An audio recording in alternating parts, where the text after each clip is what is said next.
नमस्कार। सोने के बाजार में एक ऐसा भूचाल आया है जिसकी कल्पना शायद ही किसी निवेशक ने की होगी।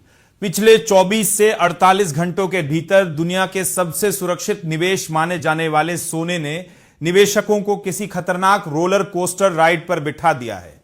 एक तरफ युद्ध के नगाड़े बज रहे हैं और दूसरी तरफ दुनिया की सबसे बड़ी अर्थव्यवस्था यानी अमेरिका से एक ऐसा बयान आया है जिसने पूरे वैश्विक बाजार का गणित ही पलटकर रख दिया है। $4000 का वो मनोवैज्ञानिक स्तर जिसे पार करना नामुमकिन लग रहा था, सोना उसके नीचे फिसला और फिर ऐसी जबरदस्त वापसी की जिसे इतिहास हमेशा याद रखेगा। आज हम सिर्फ भाव नहीं बताएंगे बल्कि उस पर्दे के पीछे की वो खौफनाक कहानी सुनाएंगे जो आपकी मेहनत की कमाई पर सीधा असर डाल रही है। इस पूरे खेल की शुरुआत होती है युद्ध के तपते मैदान से। ईरान और अमेरिका के बीच जो तनाव पिछले 14 दिनों से युद्ध विराम की एक पतली चादर ओढ़े हुए था, वो अचानक तब तार तार हो गया जब ईरान ने अमेरिकी ठिकानों पर बैलिस्टिक मिसाइलें दाग दी।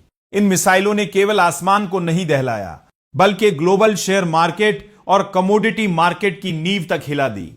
हालांकि अमेरिका के एयर डिफेंस सिस्टम ने उन मिसाइलों को हवा में ही ढेर कर दिया, लेकिन अनिश्चितता के जिस वायरस ने बाजार को जकड़ा उसका असर बेहद चौंकाने वाला रहा। आमतौर पर जब दुनिया में युद्ध का खतरा बढ़ता है तो निवेशक डर कर सोने जैसे सुरक्षित ठिकाने की ओर भागते हैं, लेकिन इस बार खेल एकदम उल्टा हो गया। सोने में अचानक भारी बिकवाली आ गई क्योंकि दुनिया को डर था कि अगर तेल की सप्लाई रुकी तो महंगाई पूरी दुनिया को तबाह कर देगी। अब आप तेल के इस खतरनाक खेल को समझिए। युद्ध की इन खबरों के बीच WTI क्रूड ऑयल एक ही दिन में 7% तक उछल गया। जब तेल महंगा होता है तो ट्रांसपोर्टेशन से लेकर फैक्ट्रियों तक सब कुछ महंगा हो जाता है और अंत में आपकी जेब पर बोझ पड़ता है। महंगाई बढ़ने का सीधा मतलब है डॉलर की ताकत का कम होना। शुरुआती कारोबार में घबराहट इतनी ज्यादा थी कि निवेशकों ने नकद पैसा इकट्ठा करने के लिए अपना सोना तक बेचना शुरू कर दिया।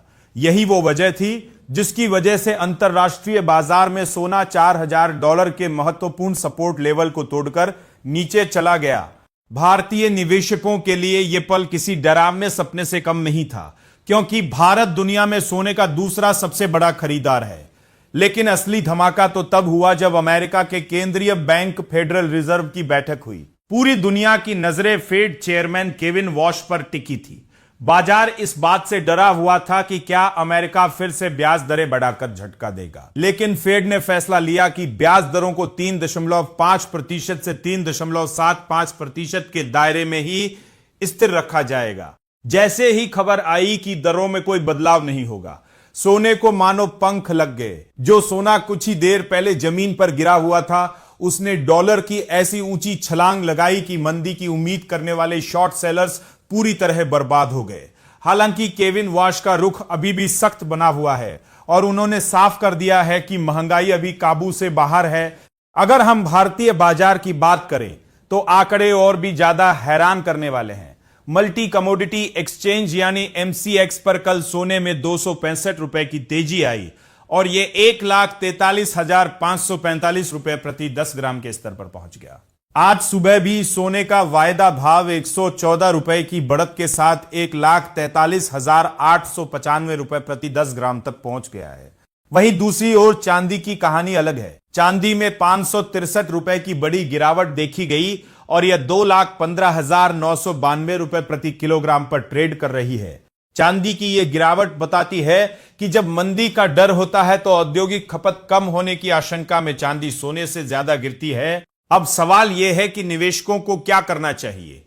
विशेषज्ञों की माने तो सोने ने $3,960 का जो सपोर्ट दिखाया है वो कोई मामूली दीवार नहीं है, लेकिन ऊपर की तरफ $4,080 का एक ऐसा पहाड़ है जिसे पार करना अभी मुश्किल लग रहा है।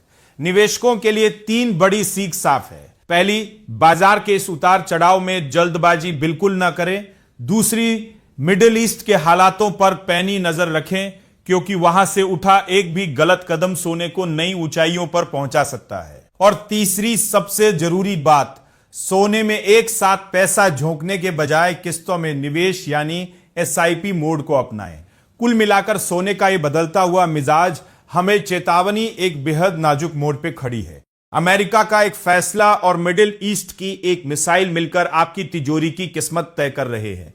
तो क्या आपको भी लगता है कि इस दिवाली तक सोना 1,50,000 के पार चला जाएगा? अपनी राय हमें कमेंट बॉक्स में लिखकर जरूर बताएं।